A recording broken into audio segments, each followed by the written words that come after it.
What's up everyone, welcome back to Ride Kalk with the Pros. My name is Max Fredriksson, this is Theodor Gavelek. We are professional mountain bike slopestyle athletes from Sweden. Today we're gonna take you guys through a little bit of a tutorial on how you do a suicide no-hander on a jump.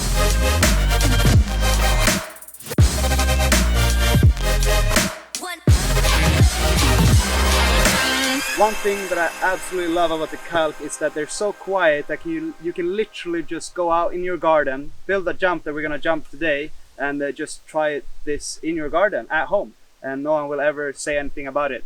Alright, so we're gonna walk you through some steps on how you do a suicide no-hander, and the first step would probably be to find a jump where you feel really comfortable of just jumping it and feel comfortable in the air.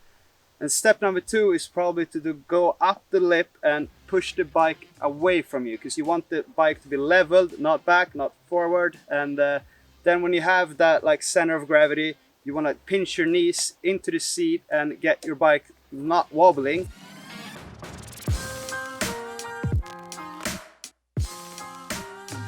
Alright, when you feel comfortable with the 3 first steps, you're gonna jump into step number 4, which will be to let your hands off. And what you want to do is to just let them as far as you can back and quick as you can back, because then step number 5 is obviously to line up for the landing, get back on your bar and ride out the landing. Alright, that is some of the steps that we're using when we're doing suicide no hands.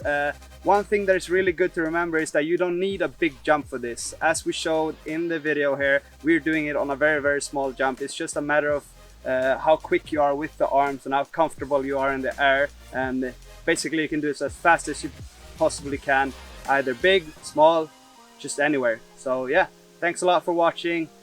Go out there, ride some Kalk.